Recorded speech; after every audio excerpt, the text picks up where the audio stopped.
Hello everyone, আজকে তোমাদের সামনে অন্য রকমের একটা ভিডিও নিয়ে চলে এসেছি। তোমরা অনেকেই আমাকে জিজ্ঞাসা করো যে আমি কোন অ্যাপ ব্যবহার করি আমার ভিডিও এডিট করার জন্য। আসলে আমি তো ওরকম প্রফেশনাল এডিটর না, এটা যেহেতু শখের বশে করি তাই ওরকম প্রফেশনাল কিছু নেই। এবং যেই অ্যাপটা ইউজ করি সেটার নাম হচ্ছে ক্যাপকাট। আমি এই ভিডিওর লাস্টে সেটা দিয়ে দিব। আর তোমরা জানো যে ক্যাপকাটে অনেকগুলো ফিচার্সই রয়েছে যারা টুকটাক কাজ করেছো, আর আমি আসলে কারো কাছ থেকে শিখিনি কখনো।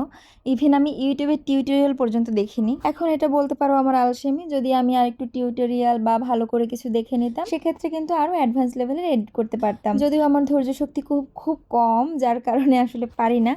তোমরা চাইলে ইউটিউবে ভিডিও দেখেই নিতে পারো। আর যদি তোমরাও আমার মতো অলস হও তাহলে যেটা করবে সেটা আমি বলে দিচ্ছি। আর শোনো না, অনেক ধরনের ভাজাভুজি করেছিলাম যেটা তোমাদের সঙ্গে শেয়ার করতে ইচ্ছে করলো। এটা দু একদিন আগের, কিন্তু দু একদিন আগে যেহেতু ভিডিও এডিট করার সময় পাইনি, যার কারণে আজকে সেটা দিচ্ছি। যাই হোক, অফিসে গিয়েও কিন্তু অনেক কাজ ছিল।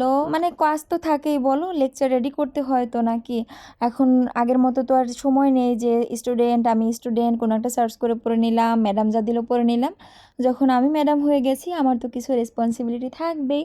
তাই লাইব্রেরি থেকে বই এনে সেটা পড়াশোনা টুকটাক তো করতেই হয়, এত সহজও তো না।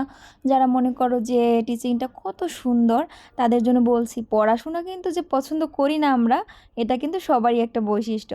কিন্তু সেই পড়াশোনা পুরোপুরি পছন্দ করে ফেলতে হবে একমাত্র টিচিংয়ে গেলে। যাই হোক, তোমাদেরকে যেটা বলছিলাম যে প্রথমে ক্যাপকাট ইনস্টল করবে। যদি ইনস্টল করা না থাকে, আমার যেহেতু ইনস্টল করা ছিল এটার জন্য আমি আর তোমাদেরকে ইনস্টল করে দেখালাম না। তারপর ক্যাপকাটের ফিচার মানে ক্যাপকাটে প্রবেশ করবে, তারপর সেখানে নিউ ভিডিও থেকে তুমি যেই ভিডিওটা দিবা, আমি ছোট ছোট ক্লিপ নেই, কারণ এত বেশি ক্লিপ যদি একসাথে নেই পজ করে করে সেক্ষেত্রে দেখা যায় যে আরও একটা ঝামেলা। এটার জন্য আমি ছোট ছোট ক্লিপ নেই। তো সেগুলো যতটুকু আমার রাখতে হবে সেটা আমি প্রথমে রাখি। তারপরে ওখানে সব ধরনের ফিচার্সই দেওয়া আছে, তোমরা পড়লেই বুঝতে পারবে। তারপর যদি আবার অ্যাড করতে হয় সেখানে অ্যাডে গিয়ে তুমি আরও অ্যাড করতে পারো। সেটা যেহেতু দেখা গেছে যে আমি এখানে একটা অ্যাড করেছি, এটা হচ্ছে আমি অলরেডি আপলোড করে ফেলেছি, কিন্তু এখান থেকে শুধু রোডের ছবিটা আমার লাগবে, ভিডিওটা আমার লাগবে, সেক্ষেত্রে ক্যাপশন সরিয়ে দেওয়ার ব্যবস্থা আছে। তুমি এই যে আমি যখন ভিডিওটা মানে রেকর্ড করি তখন তো সেখানে ভয়েস একেবারে থাকে, দেখা যায় যে কোথাও না কোথাও শব্দ হচ্ছে। তো আমি যেহেতু ভয়েস দিয়ে ওই শব্দটা আমি রাখি না, তুমি চাইলে ভলিউম একেবারে জিরো করে দিতে পারো। আবার যদি তুমি চাও যে তোমার কথার মাঝে মাঝে একটু ভলিউম থাকবে, সেক্ষেত্রে তুমি হালকা পাতলা রাখতেই পারো, যেটা আমরা যদি কখনো রান্নার ভিডিও দেই মিউজিক অ্যাড করে সেখানে কিন্তু আবার এটা রাখি।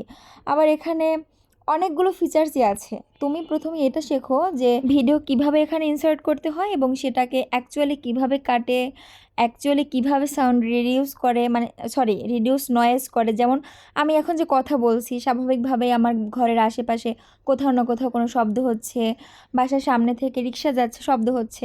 তো এতখানি শব্দ, বেশি যদি শব্দ আসে সেক্ষেত্রে তো শুনতে খারাপ লাগবে, সেটার জন্য নয়েজ রিডিউস করে দিতে পারো। মানে এগুলো অপশন সব কিছুই তোমাদের ক্যাপকাটে রয়েছে। যাই হোক, তোমরা যদি আরও কেউ কোনো কিছু জানতে চাও, আমি এখানে সম্পূর্ণটা দেইনি কারণ আমি জানি তোমাদের অনেকেরই দরকার নেই এই ভিডিওর। টুকটাক দুই একজনের যদি দরকার থাকে তাদের জন্যই আমি এটা দিলাম। আর যদি কারো অন্য কোনো কিছু জানার দরকার হয় অবশ্যই তোমরা কমেন্ট করে জানাও।